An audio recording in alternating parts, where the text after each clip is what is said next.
Hello guys, welcome back to the channel Mathematics JEE. This is the next problem. Here it is question number 3 of the section 1. Let omega be an ellipse and let f1 and f2 be its two foci. Okay, so we are given an ellipse. So we can assume a standard ellipse, in this case standard horizontal ellipse for simplicity. So let's draw the diagram first. This is our axis and this omega is the ellipse. Okay, like this. And f1 and f2 are its two foci, like this, f1 and f2. Let p be a point on the circumference of the ellipse, okay, that is neither on the major axis nor on the minor axis. Let pf1 intersect omega again at q, which is not equal to p, and let pf2 intersect omega again at r, not equal to p. Then which of the following statements is true? Okay, so we can assume this p point in the first quadrant for simplicity. Okay, so like this. So we join the focus f1 and focus f2 with this point p. Now pf1 intersects omega again at q. So pf1, if we extend this line, we get this q point, and pf2 intersect omega again at r. Okay, so this r point is here. Then which of the following statements is true? Okay, option A is saying the perimeter of the triangle pf1r and pf2q are not equal. So pf1r, let us draw this triangle first, like this, and pf2q. Okay, so the diagram will look something like this. So if we draw this diagram in a bigger form here,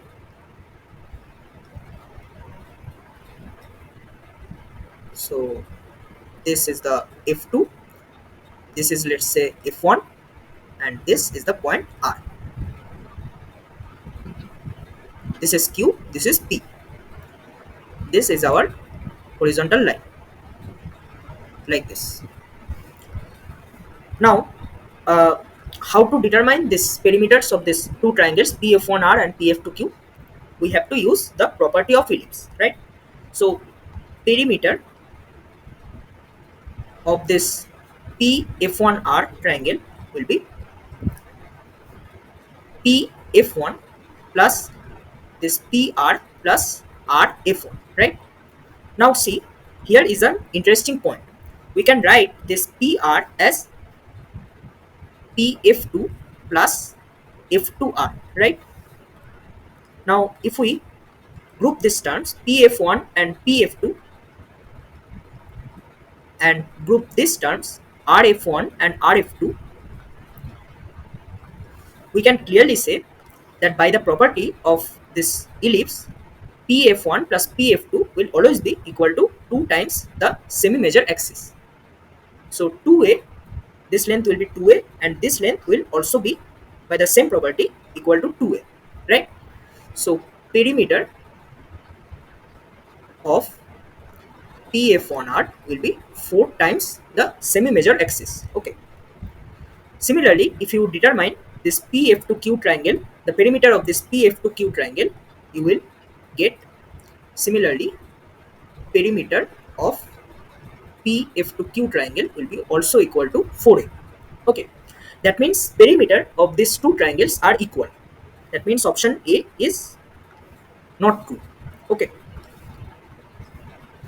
then option B, the area of the triangles pf1r and pf2q are equal if and only if f1 f2 is parallel to qr. Okay, so let us analyze this situation. So we have this f1 f2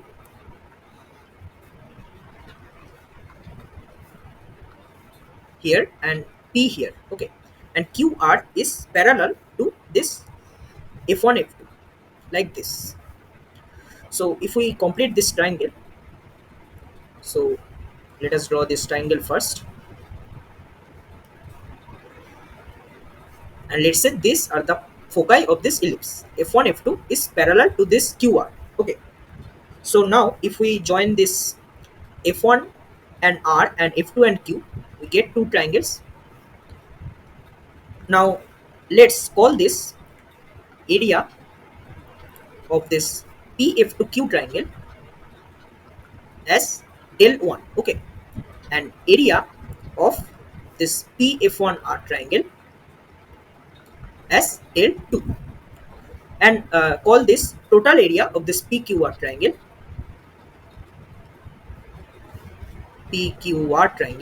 as del naught. So we have to determine this area, right? And also we have to determine this area. So we can say del 1 will be the area of the PF2Q triangle, which is equal to del naught, which is the area of the total triangle minus area of this triangle, right? This, if we draw this part, this, right? So this area, let's call this minus something del 3. Okay, so this area is del 3, and let's call this area of this F1QR triangle as del 4. Okay, so let's call this area total del 4.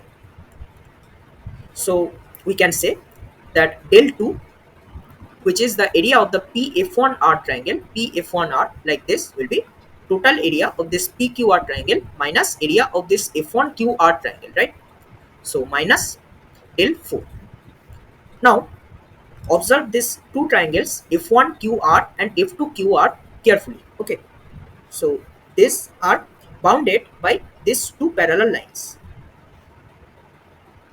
This is F2, this is F1, this is Q, this is R. Okay, and they also have the same base,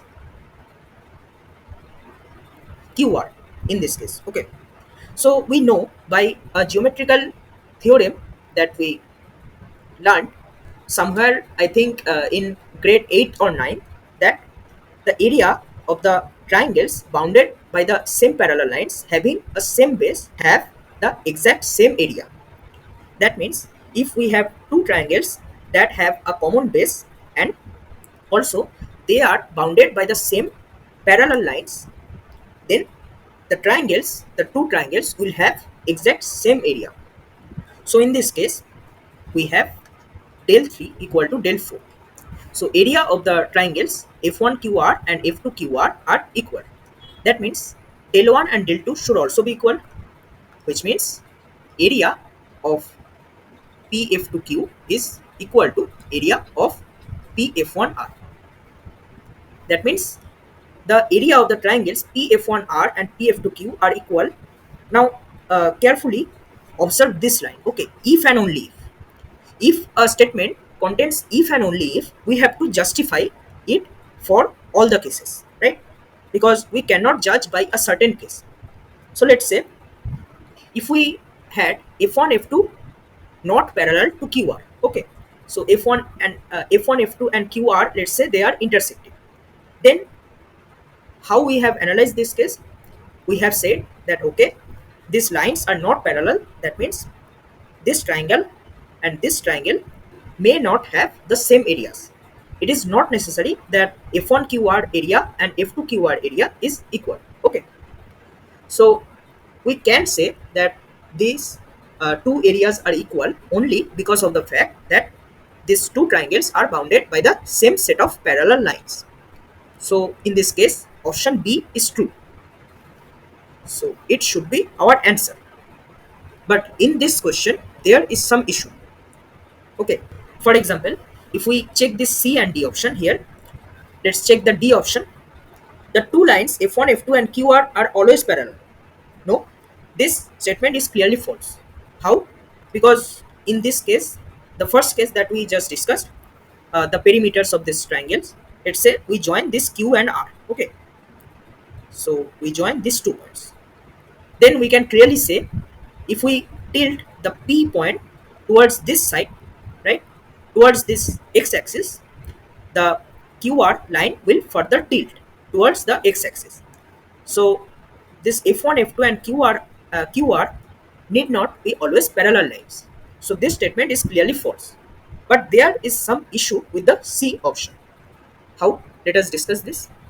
So if we discuss this C option,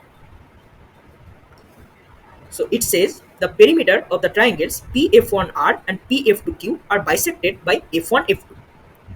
So that means this, let's say we take PF2Q triangle. Okay. So we take this triangle in this case. Now we can clearly say that Pf1 plus Pf2, it is equal to how much? It is equal to 2 times the semi-major axis. Okay. So Pf1 plus Pf2 equal to 2a, right? And also this Qf1 and Qf2 equal to 2a, right? That means this line F1, F2 bisects the perimeter of this Pf2Q triangle, right?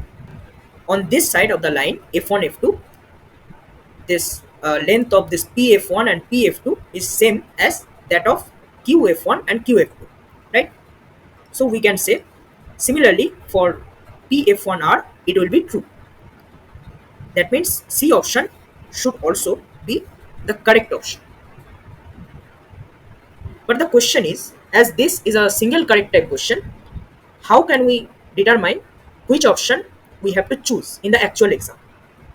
So in this case, if a question have more than one correct options in case of a single correct question, then the question generally is dropped, okay, or it is given as bonus question. But if the answer key states that okay, we have to give only one single option as the answer to this problem, they will most probably give option C as their answer. Okay. Why? Why not option B? Because this case, the area of the triangles PF1R and PF2Q are equal if and only if F1, F2 is parallel to QR. Now, what will be this case? Let us analyze this. Okay. So, if we analyze this case in detail, let's say this is the axis and this is the ellipse. Okay. Like this. So, we have this F1 and F2 here, and QR is parallel to this line. That means Q and R are somewhere here, or we can okay, let's take this F1, F2 closer to this origin. Okay, so F1 and F2. Now if we complete this triangle, we get the triangle PQR. Okay, so F1, F2 is parallel to QR. Now see, as this is a rigid structure, the triangle is a rigid structure. That means if we want QR to be parallel with this line F1, F2, we have to have this P point on the major axis of this ellipse. But in the question statement, if we carefully look into this question statement, it is saying that P be a point on the circumference of the ellipse that is neither on the major axis nor on the minor axis. So if the P point is neither on the major axis nor on the minor axis, how can this statement B can be true, right? This B is definitely true in other cases, right? But in the given constraint that we have in the problem statement, we cannot have this as a possible case. That's why C is more appropriate option in this case. So if there is a dispute between option B and C, which one is most accurate, I think C option will be the most accurate option in this case. Do share your opinions on this question. What should be the correct option and why in the comment section, right? And I will be back with the remaining questions discussion.